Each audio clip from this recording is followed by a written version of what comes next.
একটা একটা শিবির ধরে ধরে জবাই করে। আমরা ভাবছি কি আমাদের আন্দোলন শেষ হয়ে গিয়েছে, আমাদের সংগ্রাম শেষ হয়ে গিয়েছে। আমাদের এই জায়গা হচ্ছে ভুল একটা কনসেপ্ট, এবং এই কনসেপ্টটাকে আমরা দেখছি ফুয়েলিং করছে বিভিন্ন রাজনৈতিক দল। আপনাদের একটা জায়গায় দেখা যাবে কি, আমরা এই যে রাজনৈতিক দলগুলো মতের ঊর্ধ্বে উঠে আমাদের দেখেন বিএনপি গত 16 বছর ধরে যেইভাবে আপনার ফেসিস গভর্নমেন্টের এগেনস্টে একটা প্রতিরোধ করেছে, সেটা তাৎপর্যপূর্ণ। নিশ্চয়ই এটা নিঃসন্দেহে এই ধরনের রেজিস্ট্যান্স অন্য কোনো রাজনৈতিক দল বিগত সময় দেখিয়েছে কিনা সেটা হচ্ছে আমাদেরকে সার্চ করে দেখতে হবে। কিন্তু বিএনপি সেই জায়গায় নিঃসন্দেহে একটি তাৎপর্যপূর্ণ ভূমিকা রেখেছে, জামাত তাৎপর্যপূর্ণ ভূমিকা রেখেছে। শিবির এবং জামাতকে ডিহিউম্যানাইজ করে ফেলা হয়েছে, একটা একটা শিবির ধরে ধরে জবাই করে, এই সেন্টেন্সকে নর্মালাইজ করে ফেলা হয়েছে।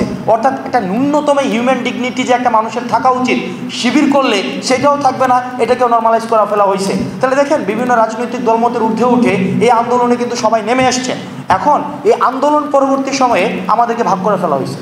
এটা খুবই একটা ডিস্ট্রাকশনের সময় আমরা সবাই একসাথে চলে আসছিলাম, এখন কনস্ট্রাকশন যখন হবে তখন আমরা আলাদা করে ফেলা হয়েছে। যেমন 47 পরবর্তীতে এটা হয়েছে, 71 পরবর্তীতে এটা হয়েছে, 90 পরবর্তীতে এটা হয়েছে। এখন আপনি সিদ্ধান্ত নেবেন এই সেপারেট হয়ে যাওয়ার সুফল এটা কি আমাদের জন্য রাষ্ট্রীয় কাঠামোতে ইতিবাচক নাকি নেতিবাচক। এখন আমি রাজনৈতিক দলগুলোর প্রতি আহ্বান জানাবো,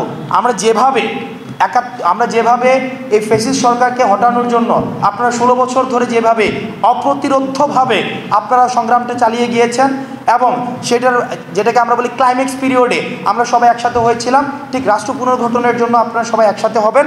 এবং একসাথে হয়ে আমাদের অতীতের যেই স্টিগমা কালচার আছে, স্টিগমাস্টাইজ কিছু ফসিলাইজ কিছু কালচার আছে, এই কালচারের ঊর্ধ্বে উঠে আমরা নতুন ধারার যে রাজনীতি বিনির্মাণের আমরা চেষ্টা করছি, এই রাজনীতির বিনির্মাণ আপনাদের ছাড়া কখনোই সম্ভব না, এবং ঐক্য যদি আমরা না থাকি কখনোই সম্ভব না। সুতরাং আমাদের সমন্বিত কার্যক্রম লাগবে, এবং আন্দোলনের যে দ্বিতীয় ধাপটি রয়েছে এই যে রাষ্ট্র পুনর্গঠন, এই রাষ্ট্র পুনর্গঠনের আমাদের ঐক্যবদ্ধ ভূমিকা লাগবে।